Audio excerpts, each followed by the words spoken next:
Why you guys are here. Same reason I'm here. Ladies and gentlemen, can we get a big round of applause for the man of the hour, Mr. Alice Cooper!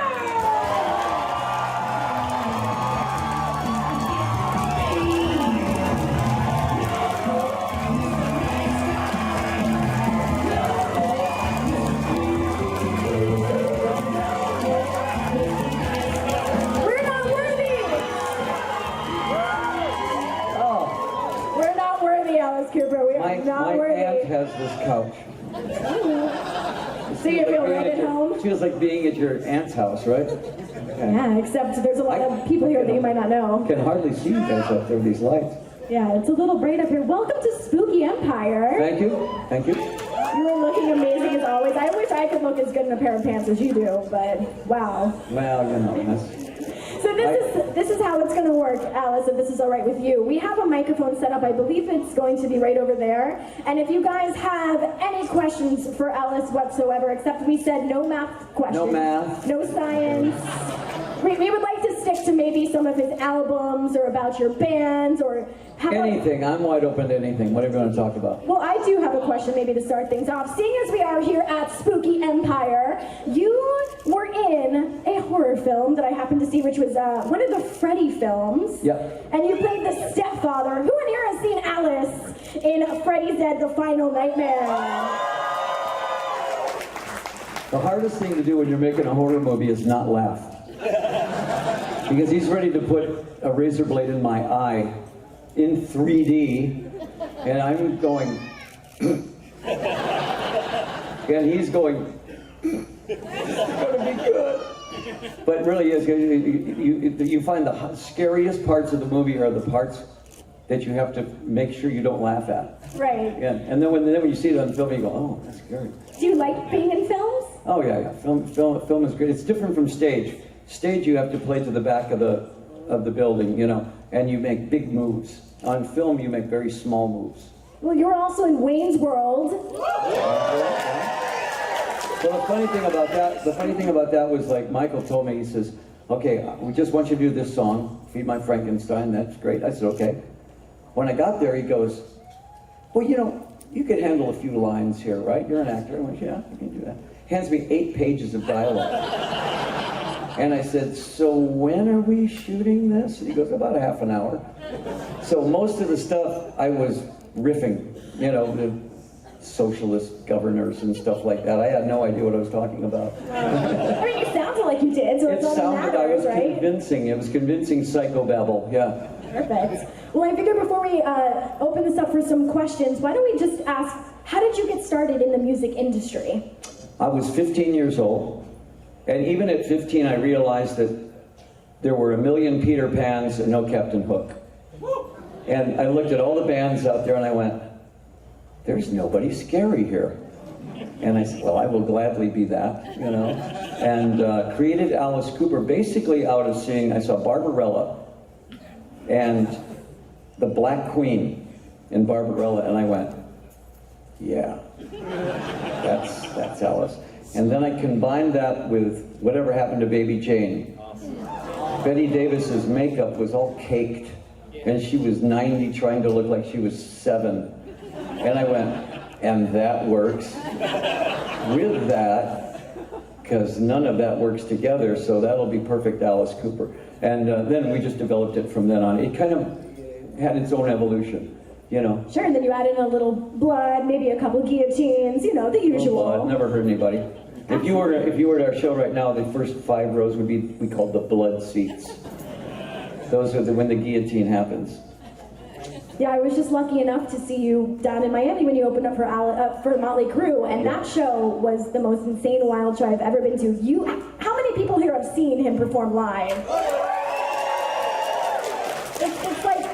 It's a full experience because it's like you're there watching a movie, but yet you're listening to like incredible music.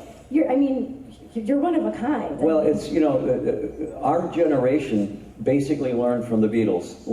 We listened to the Beatles, we listened to the Rolling Stones, we listened to that stuff. And we really always realized that the song comes first. You really have to write a great song before you try to act it out. So when young bands come to me, you know, they you know, I say, okay, I get it. You're angry. You know, because they're yelling at me in this song, you know, and it's a riff and a drum beat and everything. I said, but it's not a song yet. It has to be something that makes me care that you're angry. So I make them listen to the Beatles. And that's very hard for them because they don't, you know, they don't get, why is these cool songs, but that's not what we want to do. I said, okay, listen to the Beatles, listen to how a song is written. Now write me an angry song, but make me believe it. You know, that's the most important thing, is you've got to make the audience believe what you're saying. So the Beatles were one of your biggest influences? Well, and Ozzy too, and everybody that's from that generation. When we always talk about music, we talk about what influenced us, and those were the bands that when you listen to them, yeah, we took it and we twisted it into Alice Cooper, and Ozzy twisted it into what he does, and Kiss did what they did. But we all look back at that core of what the music was, and it was Chuck Berry, it was the Beatles, it was that era that kind of developed what we did. And you did grow up in Detroit, and of course a lot of other fabulous bands are also from Detroit. Do you feel growing up in that area also helped influence you as an artist? I realized that later on, that it didn't matter if I lived in Arizona or California or Hawaii, the Detroit DNA was in my blood. And in Detroit, in the late 60s, we would play the Grandy Ballroom, and it would be the MC5, Iggy and the Stooges, Alice Cooper and the Who. $4, you know. And people would go, $4? Jeez, we're gonna get drug money. You know? But in those days, every band in Detroit had to be a hard rock band or you'd get booed off the stage. I mean, they would kill you if you were ABBA, you know. So you had to be a hard rock band, and that always showed up in our music. I always kind of insisted that it have a hard edge to it. So no singing Dancing Queen for you? No. Not It's very hard for me to listen to anything with a, you know, banjo in it. Really nice. So no banjo on the next album. That's okay. No accordions, please. If you have a band with an accordion in it, you're not a rock band, okay? Weird Al, I mean, he's been, doing his thing. I did read one kind of crazy story about when you showed up to, I think it was Zappa's house at 7 in the morning, and then he said this is the reason why he wanted to sign you guys, because if you're ready to rock and roll at 7 in the morning, then you're good to go. Can you tell more about that story? Well, the best compliment I ever got, one was from Frank Zappa, who we played the entire Pretty's For You album live for him at 7 in the morning at his house. And he's standing there with a cup of coffee in his robe and a cigarette going, I meant 7 in the evening, okay? And he listened to the whole thing and he went, I don't get it. I said, well, is that good? And he goes, for Frank Zappa to say, I don't get it? Yeah. He said, I don't get it. He says, first of all, you're not from London, you're not from San Francisco, you're from Phoenix. I went, yeah. And he said, that doesn't make any sense. He says, and you have 5 songs here that are 2 minutes long with 35 changes in it. And I went, yeah. And he goes, I don't get it.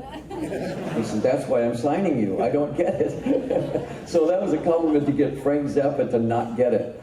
But he was a genius, and he was one of the great guitar players.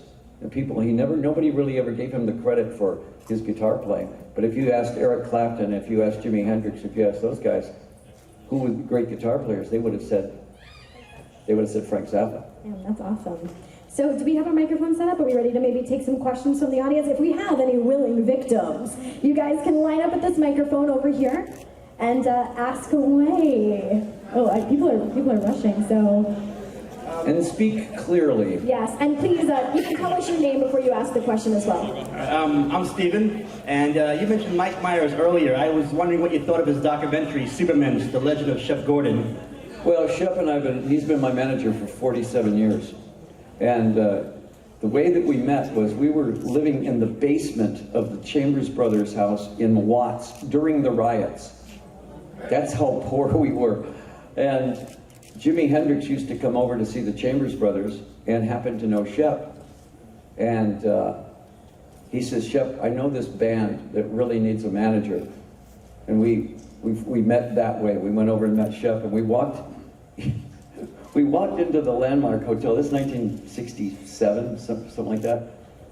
And from here to there, you couldn't see anything for smoke. And I thought, oh, they have a smoke machine. Wasn't a smoke machine. And I waved away all the smoke. By that time, I was already wanting an Oreo or a Dorito. And I looked over on the couch, and there's Jim Morrison, Jimi Hendrix, Janis Joplin, and they're all sitting there going, hi. And I went, that's our manager. So Shep and I have been together 47 years now. And he's a genius. He really is a genius. He's, my best friend, and we don't have a contract. After 47 years, we still don't have any kind of contract together. And that's what a relationship should be. That's rare too. Yeah. So you like the movie? So you like the movie? So you like his Oh, documentary? I thought the documentary was great. It was like a gigantic eHarmony. Because he's talking about how, I still don't have, not married. He lives in Maui on the beach. And, he's loaded, and he got 7 million offers to get married, and we want to have your baby, we want to have this. I said it was the greatest eHarmony ad I've ever seen in my life. Mike Myers directed it. Mike Myers directed this because Shep had really helped Mike Myers out at a hard time in his life. But it was a really, really good, And the funny thing is this, Shep and I have been together for 47 years, and they asked me the same question that they asked him 20 times, and we have entirely different answers. Because you have to remember his hotel room. You don't remember a lot. Thank you. Great question. What's your name? My name's Chris, and I wanted to say first, thanks for the great music, I appreciate it, and I wanted to know, what was it like writing my favorite song, which is Man Behind the Mask? Well, when I got offered that, of course I was a big Splatter fan, and it was just at that time when those movies were really, really happening, and I was working with Kane Roberts a lot, and Kane is a great Splatter guy. And we decided we needed something that was going to not be about the movie. I want something that was going to be about him. The guy behind the mask. What was behind that mask? We all saw the hockey mask, but who was behind it and what was the motivation behind it? I think the scariest thing about Michael Myers in Halloween and Jason is the fact that there's no emotion. When they kill somebody, it's just pure emotionless, and that's scary when there's no anger, there's no joy about it, it's just mechanical. And I think that's what's really frightening about it, And I wanted to get behind the mask and say, well, let's figure out who this guy is, Jason Voorhees. Huh? It was a #1 song in Finland. Anybody here from Finland? Thought so. They wouldn't show the movie there, but the song was #1. All that matters. Thank you. Thank you for the great music, and keep it up. Thank you. Hi, how you doing? My name is Buda Gonzalez. Hi. I wanted to ask you a question. Just recently was going through Virginia, listening to the radio stations. I know you've been very successful as a recording artist. You've done movies. I heard you on the radio as a DJ. Is this something you're taking on now, a new thing in your career that you're doing now? I've been doing this show for 12 years. Wow. I caught it. But it's a syndicated show. And Dick Clark, when he was alive, 12 years ago, he says, if you had a radio show, what would it be? And I'd say, well, it had to be taped because I tour all the time. I'm on tour everywhere. I can't just go to a studio and do a live show 5 hours a night. I said, but I'll do a taped 5-hour show if I can play whatever I want and talk about whatever I want to talk about. I want to take the computer out of it and make it much more conversational, make it more Alice talking to you directly.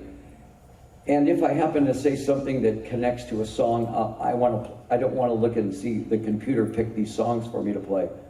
I said, I want to be able to play whatever I want to play. So there were great bands that never got played. Love, Paul Butterfield Blues Band, Them. There were some really great bands that never got the same play that the other bands got that were every bit as good. So I play a lot of those bands. And we've been on, what, 12, 13, almost going on our 13th year now. And people love backstage stories.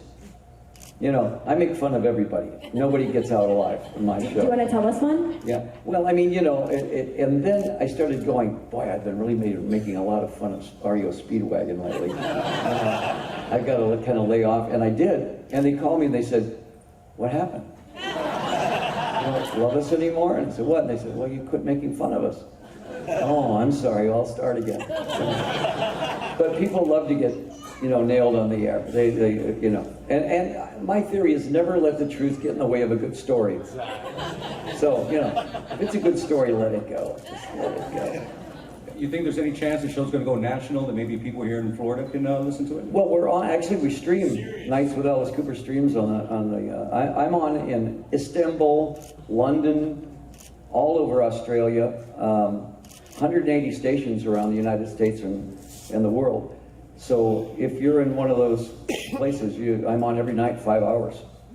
I'll be listening. Thank you so Okay, much. great. Thank you. It's so weird because I get emails from China, middle of China. So I'm doing my math homework. Can you play Moonlight Ride by the Doors?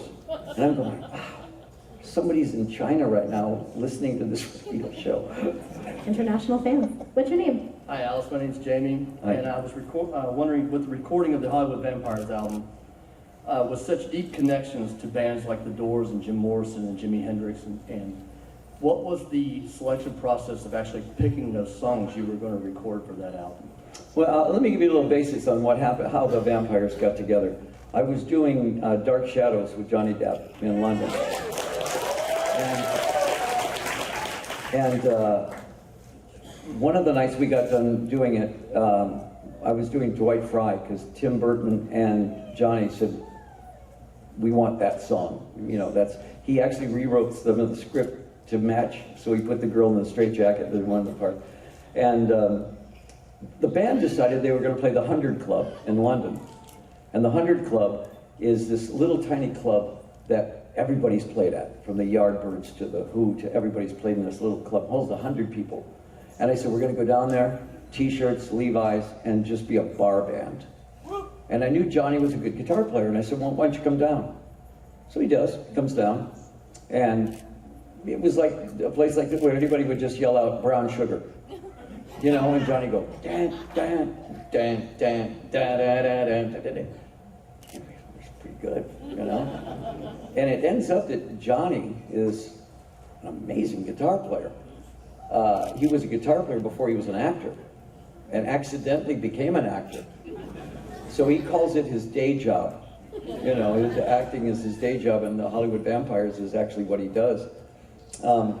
But anyways, we decided, I was telling him about the drinking club, the Hollywood Vampires, at the Rainbow Club. And it used to be that we'd meet there every night, and it was strangest bunch of characters. Harry Nilsson, Keith Moon, Mickey Dolenz, Bernie Taupin, T-Rex. I mean, it was all these people that were in LA, and it was sort of a last man standing drinking club. And we sat there every night and drank until the last guy could walk. And I said, so it would be great to do an album for all of our dead drunk friends. We realized how many guys, Jim Morrison, Jimi Hendrix, John Lennon, Keith Moon, all these guys that were our friends that we drank with are all gone now. Let's do an album in tribute to them. And we'll be the Hollywood Vampires. And Joe Perry just happened to walk in and go, I'm in. Duff McKagan, I'm in. So I mean, we had a band right like that. And Joe Perry actually takes guitar lessons from Johnny Depp. To give you an idea how good Johnny Depp is, Joe Perry's an awfully good guitar player. And he sits there and goes, what was that you just played? Here, teach me that. So, I mean, Johnny Depp can play. Now, picking the songs was another thing. If you're going to do a John Lennon song and it's about us drinking, you're certainly not going to do Imagine. You're going to do Cold Turkey. Of course, you know, because I mean, that's about him going through his heroin problem and the whole thing like that. So we just picked out the songs that we thought were appropriate for each one of those people, you know, and it was really fun for us because every single band in the world started out being a cover band. You know, when we first started, we did the Stones and the Who and all these, and then we'd throw one of our songs in every once in a while. The Beatles did the same thing. The Beatles started out doing Chuck Berry and Little Richard and you know, Buddy Holly and all these things. So everybody started out being a covers band and then developed their own style from there. But that's how you get to be good. You do 4 hours a night in a bar with people dancing and you learn everything, you know. So it was just kind of fun for us to all to go back and be a cover band again. Now we're writing, you know, new stuff, so. And you guys just performed at the Grammys, right? Was it for Motorhead? Yeah, and we did a tribute to Motorhead, you know, to Lemmy. Lemmy had just passed away. The very last thing that Lemmy said to me was, Alice, is a quick drinking whiskey. I said, that's great, Lemmy, maybe a little late, but he said, I drink vodka now. It's good. So, because your liver knows the color of the alcohol, right? And Lemmy was just the greatest. I mean, you know, he was actually, when he was a kid, he was a roadie for Jimi Hendrix, which a lot of people don't know that, but he played in all these bands, and he was really one of the guys that was, you know, salt of the earth guy. Everybody loved Lemmy. So when he passed away, they wanted us to play anyways on the Grammys, the Vampires, and I said, well, let's do a tribute to Lemmy then. And it was a lot of fun to do that. And we were the only rock band at the Grammys. Because we were, you know, I looked at the guys in the band and I went, this is going to be a piece of cake. Nobody here with a guitar. So it was fun to do. Yeah, you like blew Justin Bieber out of the water, so I'm just saying. But it was great to look out of the audience and see Bruno Mars and Taylor Swift going. What's your name? What's your question? Hi, I'm Trish. We're from West Virginia. We drove down just for you. We have tickets to see you in Columbus, Ohio in May, in about a month. And we're just wondering who the opening band's going to be, if there's going to be one. And will Calico and Chuck ever do double duty and Visto Blanco open up for you? Visto Blanco just did a cover of Feed My Frankenstein, a blues version of it. That is so good that it makes me mad. My daughter Calico, she's an improv comedian, but she's a singer in Visto Blanco with Chuck Eric. And I think it would be great. My son's got a band too called Co-op that are really good bands. So we could actually put all the bands in the family together, you know, and go out. But yeah, Co-op is, Visto Blanco is great. They are. Really, really good band. A lot of fun. If they stay with it, they'll move their way up. Do you have an opening band, or is it just you? What's that? No, not yet. No. You want to open? Thank you. My name is William, and I just want to thank you. A couple years ago, I was able to portray you at Universal Orlando's Halloween Horror Nights in your own haunted house. And I just want to tell you that the people, your fans that came through, just for 30 days being able to be you was one of the coolest experiences and characters I've ever been able to portray. And my question is, any chances of bringing another haunted house? The weirdest thing is that I portrayed you that Halloween. And I know you're not going to believe that. Yeah, you know, the guys that did the haunted house at Universal, that was their #1 attraction that year, was the haunted house. And the guy that did it went through my lyrics on every album and found the creepiest lyrics, you know, in obscure songs that never got played on the radio that I forgot about, you know, and he would find that lyric and then design a room after that lyric, you know, and he took me through it, and after about halfway through I was going, huh? okay. You know, but this guy was way into it and really did a good job. I mean, he really did a really good job of that. And thank you for playing me. No problem. You're Thank way you. better looking than me, so I don't know how you played me. Thank you.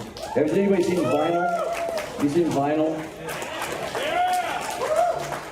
They got a guy in there that plays me on vinyl, and none of those stories are true, by the way, on vinyl.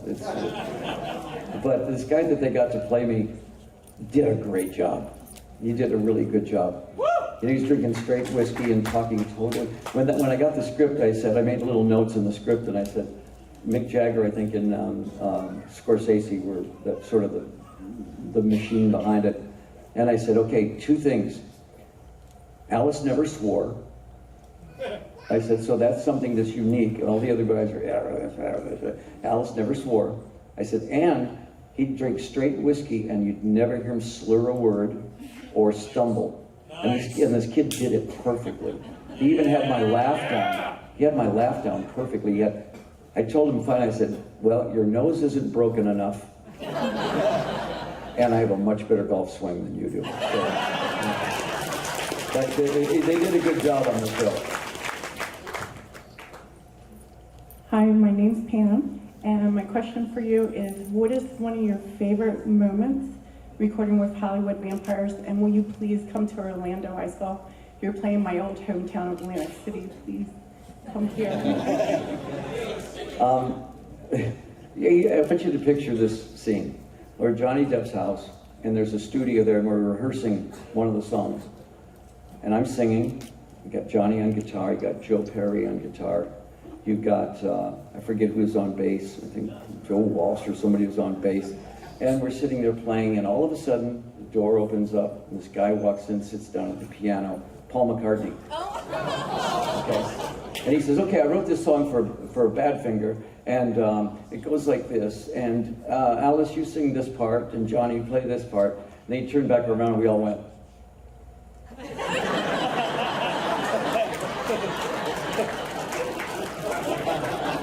Johnny looks at me and goes. Joe looks at me and goes. You know, and then as soon as he turned around, we go. Oh, cool, that's cool. No, yeah, knowing the guys in the Beatles, I've known those guys for 35 years. And socially, they're pals and they're good guys. When you're in the studio with not just a Beatle, but the Beatle, and he's telling you what to sing, all of a sudden you go. And everybody kind of froze up for a little bit, and then everybody kind of let loose. And we did the take in like 3 takes, you know. That Badfinger song, if you want it, anyway, you can come and get it. And just be singing with McCartney on this thing was like, you know, I mean, when I was 15, I would have gone, come on. You know, that never is going to happen. That's never going to happen. But that was a great moment, you know, for us to have McCartney on the album. But we had Dave Grohl on the album. We had Brian Johnson on the album. We had, you know, you name it. Everybody showed up and played on the album. So it was really cool. Next question. Hi, my name is Brendan. Speaking of your Horror Nights house, were you ever actually inside the house? Because one time a cast member told us that you were there the night we were there. Were you ever inside? I was there a couple times. Oh, cool. Yeah. I was there. And honestly, the lines were so long, and I actually walked through the house with everybody else. And everybody thought I was probably an imposter or something like that. But I thought I wanted to kind of feel what the house felt like with an audience. Because I had seen it, you know, in its development. I saw it in its pre, and then at the very end of it, how it looked and what it was going to feel like. But it's different. It's like when you make a movie, you can see a screening of it, but then you go see it with an audience and see if they're getting the joke, if they're laughing at the right places, if they're scared at the right time. You know, same thing with the haunted house. You kind of want to get their feel of it. Awesome. Thank you. Plus, it was in 3D, right? Yeah, it was very odd. This place was really well done. I mean, they spent a lot of money making this. But I mean, you know, Universal's not going to do a schlock job on it. They're going to really make it really work. By the way, I went the other day to the Universal ended up on the Minions ride. Crusty land. Found myself in the most odd places. I didn't go to any of the scary rides. I went to the really idiot rides. They were great. Hey, I'm Paul. I just want to comment that going to the Hard Rock Cafe at Universal, it's like they need a big wall for you there, and they need to be selling T-shirts of you and stuff. What's with that? I don't know. Amazing to escape notice. Come on. You know, will you ever play there? Everybody has their own take on it. I love playing the one here. You know, because it's got the big outdoor venue and everything like that. We played here a couple times. And I think we're back here in August, I think, someplace. Yeah, you're gonna be back. Yeah. So, okay. Yeah. But that, you know, it's funny because I never notice that stuff. I walk in, I just kind of go to my room. You know? And also, what is this hold you have on my wife? Oh, her! Oh, right. I have no She idea. doesn't leave me.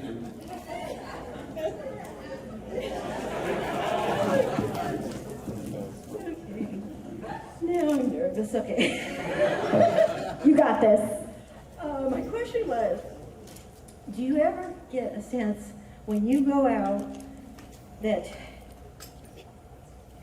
you're not the superstar, that you're any sense of anonymity when you pull your hair back, put a cap on, and let's say go to the San Fernando Valley indoor swap meet? Do you ever do that? I do that 90% of the time. Because I saw you there. Yeah. Oh, no, absolutely. I stalked you there, no. I never sit in the hotel room, ever. My wife and I, as soon as we get to the hotel room, we go out. And That's good. yeah, and I'm, you know, to be honest with you, I'm Alice on stage. When I play Alice with the makeup and everything, I get to play this character that I really like. I created Alice to be my favorite rock star. And he's what I would want to see on stage, you know. So I treat him very objectively. In fact, I talk about Alice in the third person all the time because that makes him more special to me. So when I'm out here, even talking now, I mean, certainly not Alice, you know. I mean, Alice never says anything to the audience. I mean, if he does, it kills the mystery of who he is. You know, so I keep Alice very precious over here. And then it's fun to play him because I couldn't be more opposite of him. And that's what's fun about it, is playing this character that's really villainous, you know, horrific guy, whereas I'm such a sweetheart. Unbelievable. But if you're going to create a character that's opposite of you, totally opposite. You should see, my wife is the most darling human being on the planet. She is the sweetest thing on the planet, most talented person I've ever met. And she plays this nurse. I used to be the scariest thing on stage until she started playing the nurse. And now it's like I walk in the dressing room and I go, you know, she's got white eyes, you know, and she's got stitches down her mouth. And she's, hi, honey. You know. But no, I think that it's the same thing. She plays a character that she was nothing like. And I play Alice that way too. If, you know, when I first started out, I thought, my big brothers were Jim Morrison and people like that. And I'd go out to bars with those guys and they were always trying to be the character that they played on stage. And that's what killed them. So I realized right then, if I was going to play this character, this Alice character, I had to make sure that I didn't have to be him all the time. And that, we have a great relationship that way now. I write songs for him. I design the show for him. You know, I can speak for him, but when it comes to playing him, there's a whole other thing that clicks in, where I go someplace totally different. And then it's fun to play him.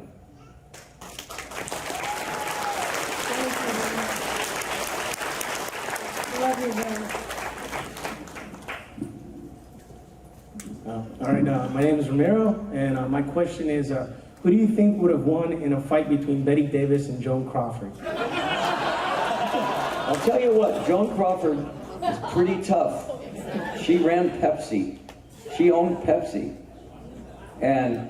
But I used to live next door to Betty Davis. When we owned the house in New York, and then the band, the Alice Cooper band, we owned a house up in Connecticut, actually, in a place where we should never have been. It was like the blue blood place. I mean, everybody there was like, oh yeah, Miffy, and the grand piano should go over there. And these houses were 35 bedrooms and, you know, things like, and here's the Alice Cooper band. You had to drive for 10 minutes off our driveway to get to the house. But we got the house so we could rehearse there, we could do everything there. And the Galicia Estate, it was called. It had a ballroom, it had a chapel, it had, 30 rooms in there. And there were like secret passages that went all over the house. It was like the game of Clue, you know. And our next door neighbor, we found out, was Betty Davis. And every once in a while she'd have a bullhorn and she'd go, "Turn it up!"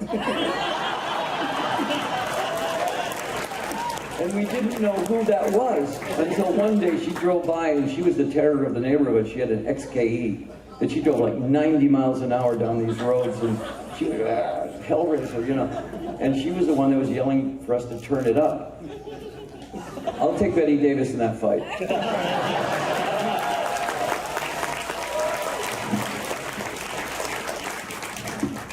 Hi, my name is Miranda. I'm a huge fan. My question is, where did the name Alice Cooper come from?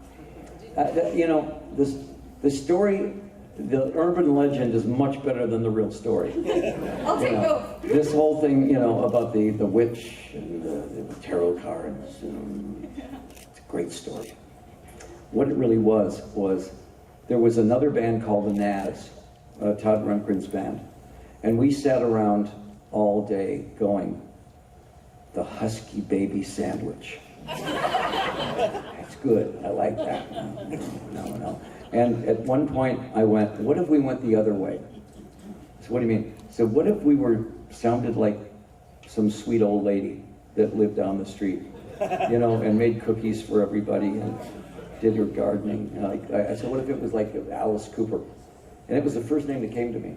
I could have said, you know, Betty Franklin or anything, but Alice Cooper had this Baby Jane, Lizzie Borden, Alice Cooper. It had a cadence to it that sounded like the little old lady probably had people buried in the basement. And she would make cookies, but I wouldn't eat them, you know. And all of a sudden I had this image of who this character would be. And not only that, but it was going to piss off every parent in America. This character was going to be, Peter Marcy is going to hate this character, you know. And that really was, you know, the guys in the band four of the guys were art majors. We were art majors. And that appealed to our sense of humor, that Alice Cooper would be for about 5 guys. And I ended up becoming Alice Cooper because everybody just looked at the lead singer and said, oh, you know, that's Alice Cooper. And I went, fine, okay, I'm Alice Cooper. And then I kind of like evolved the character into something really definitive, you know. But it took a long time, you know, to define that character. It took a long time, and still the character's not totally defined. Every time we go out on tour, I find a little something to put in there, a little something there. It's like a jigsaw puzzle with the pieces missing, you know. That's awesome, and I'm excited to see what you have up your sleeve next. But you guys, or your band, Alice Cooper, is actually in the Rock and Roll Hall of Fame? Yeah, we got in the Hall of Fame on the first ballot, and which was very nice, you know. And we were not those guys that said, well, if we won't show up if we don't get in the Hall of Fame. Everybody says that till they get in, you know. I fully expected when I got in to get a dossier on Area 51, you know. who really shot Kennedy, the secret handshake. None of that happened. You're just in the Hall of Fame. But the nice thing about it is when you do get in, it's because your peers voted on you. The guys in other bands that were the guys that taught you got the ballot and checked your name off, saying, yeah, they deserve to be in. You know, so it's a very odd way. Getting nominated is the hard part. Once you're nominated, then, you know, I keep saying Moody Blues should be in. You know, there's so many bands that should be and that will be. You know, it just takes a matter of time before they get in. More metal bands will be getting in later on. You know? Well, you definitely deserve it. And I hate to do this. I hate to be the bearer of bad news. We have time for one more question. I hate to do this. I know. Don't shoot the messenger. Don't shoot the messenger. Well, thank you for answering my question. Thank you. All right, make it good, man. You're the last one. Alice, I know you're a huge, Nigel, by the way. I know you're a huge film fan, classic film fan. That's obvious by the Greatest Hits record and the cover, everybody that's on there and on the inside. If you could go back to even the silent era, what are some of your favorite films? Even silent, even as old as can be. You know, there was, this surprises people when I give them my list of horror movies that really were scary. The original Haunting with Claire Bloom, and I mean, that was truly a scary movie, and you never saw a monster. You never once saw anything except you heard it. And it was in black and white, and it was truly scary. Suspiria, Argento Suspiria made you want to take a shower afterwards. And, you know, it was just so creepy. The movie was creepy. If all of you do a little homework, go back and watch Salem's Lot. Truly, 5 or 6 scenes in the original Salem's Lot are some of the best, and probably the best vampire I've ever seen. Barlow was definitely, I can't give you a picture of this. I'm watching this movie, and you know, the guy keeps saying, oh, Mr. Barlow would love to meet you. He'd love to meet you, you know. And you're going, is this Mr. Barlow? 3/4 through the scene, and through the whole movie, you just keep hearing about Mr. Barlow. There's a guy lying in a jail, and all you see is just like this, and you hear the jail open, and he kind of clears his eyes and he looks up. The full screen is Barlow with the yellow eyes, and if you don't know who Barlow is, look it up, Google it. I went, and my daughter was 5 years old, and she went like this and ran into a wall. And my wife went, what? It was truly terrifying. The timing of it, Tobe Hooper directed it, and the timing of it was so good. After that, I just sat there like this. Wow. There was another scene where the guy is sitting at wheel in a rocking chair, and he's in the dark, and the guy says, I forget his name in the movie, but he looks up and he goes, teacher, teacher, and he has white eyes, and I went, holy crap, this is good. And go back and watch this movie. The kid floating in the air and scraping on the window. Let me in. Oh, great stuff. And it was a made-for-TV movie. Yeah, and you'd sit there and you go, really? This is made for TV? Because it was totally terrifying. One of the great, great movies of all time.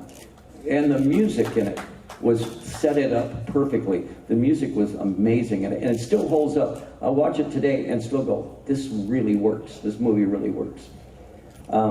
That's one of my favorite movies of all time. Thank you, Alice. Thanks for being here. Thank you so much for your question.